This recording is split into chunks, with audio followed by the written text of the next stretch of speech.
Bienvenue à toutes et à tous. À la fin du XVIIIe siècle, à partir de 1789, la Révolution française va marquer un changement majeur dans l'histoire de France. Elle va remettre en cause l'ordre établi et contribuer à l'affirmation de nouveaux droits et de nouveaux principes pour les citoyens. Mais avant d'entrer dans le vif du sujet, il nous faut d'une part comprendre à quoi s'oppose ce mouvement révolutionnaire et, d'autre part, en détecter les prémices, les origines. C'est pourquoi nous étudierons ici le régime politique qui précède la Révolution française, à savoir l'Ancien Régime.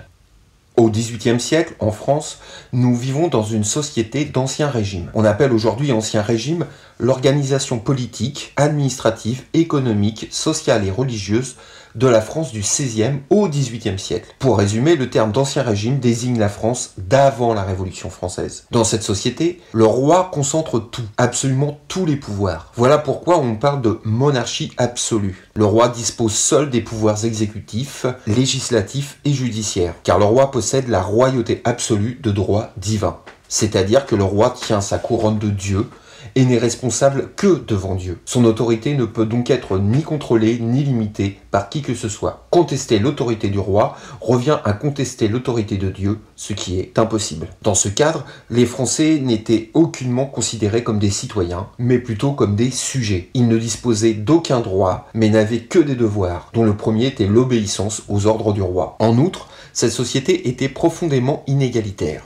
En 1789, les Français n'étaient pas comme aujourd'hui égaux devant la loi. L'organisation sociale avait pour principe l'inégalité. Les Français étaient officiellement répartis en 3 ordres, à savoir le clergé, la noblesse et le tiers-état. Les 2 premiers ordres, le clergé et la noblesse, étaient privilégiés, c'est-à-dire qu'ils possédaient des privilèges que ne possédait aucunement le tiers-état.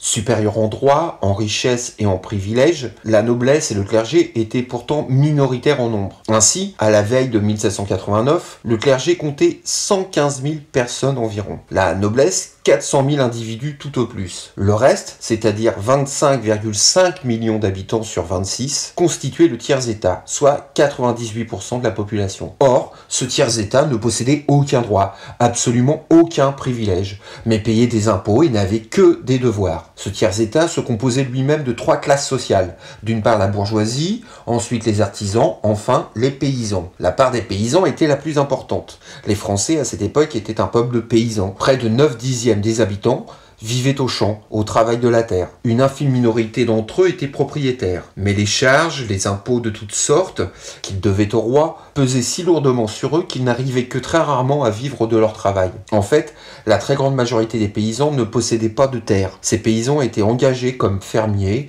ou comme métayers, ou bien encore comme journaliers, sur le domaine que possédait le seigneur. Il devait alors payer au seigneur un loyer et lui livrer une partie de la récolte. Ainsi, la société d'Ancien Régime, où régnait la monarchie absolue, était-elle profondément arbitraire et inégalitaire. Ce n'est pas en vain que cette société fut vivement dénoncée et critiquée par ce qu'on appelle les philosophes des Lumières au cours du XVIIIe siècle. Dès les années 1760, c'est-à-dire 29 ans avant la Révolution française, les Lumières vont remettre en cause la monarchie absolue. Nous pourrions définir les Lumières comme étant un mouvement culturel et philosophique du XVIIIe siècle qui cherche à faire triompher la raison au-delà des croyances, et cela dans le but de libérer les individus. Ce combat philosophique et politique, on le doit à des intellectuels qu'on appelle aujourd'hui les philosophes des Lumières. L'œuvre des philosophes des Lumières fut donc une œuvre de combat, de lutte contre les abus et les préjugés. Leur but était de faire le bonheur des hommes en développant leur raison, en les libérant de l'obscurantisme religieux et surtout en les instruisant. Les principaux philosophes français furent Montesquieu, Voltaire, Diderot ou bien encore Rousseau. Voltaire, au cours de sa longue vie, eut une action puissante, puisque ses idées parcoururent toute l'Europe. Quant à Diderot, la grande œuvre à laquelle se rattache son nom fut la publication de l'Encyclopédie, cet immense dictionnaire auquel collaborèrent tous les écrivains et savants connus de leur époque, et ce fut le plus puissant instrument de la propagande philosophique. Enfin, Jean-Jacques Rousseau, plus audacieux, défendit dans ses ouvrages les principes de la souveraineté du peuple et de l'égalité des citoyens.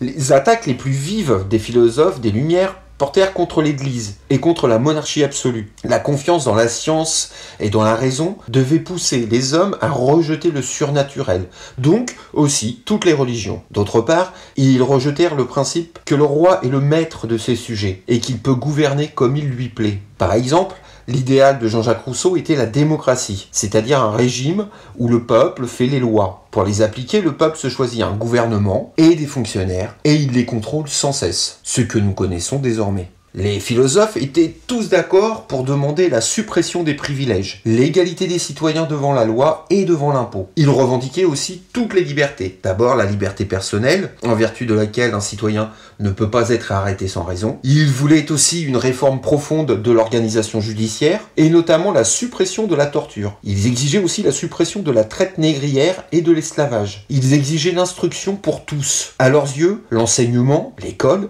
était un des attributs essentiels de l'État. Ainsi apparaissait pour la première fois en France l'idée de l'instruction publique. Enfin, pour ces philosophes, il était impossible que le pouvoir soit entre les mains d'un seul homme, c'est-à-dire le roi. Alors, pour plus de justice, ils exigeaient la séparation des pouvoirs. Il s'agissait là, tout simplement, d'une négation complète de la monarchie absolue. Pour résumer, les Lumières placent la raison au-dessus des croyances. C'est pourquoi ils écrivent et se battent contre l'intolérance religieuse, de même que contre les privilèges de la noblesse et du clergé. Pour ces philosophes, les hommes et les femmes peuvent réfléchir, juger et décider par eux-mêmes. C'est ce qu'on appelle le libre arbitre. Les Lumières se battent donc pour la liberté et l'égalité de tous, et la fin de la société d'Ancien Régime. Toutes leurs idées nouvelles étaient exposées dans des livres, dans des articles de presse, dans des conférences, et finissaient parfois même sous forme de tracts pour aller courir dans les rues. Elles furent ainsi largement diffusées. Or, ces idées n'allaient à rien de moins qu'à renverser les institutions et l'ordre établi, renverser le pouvoir,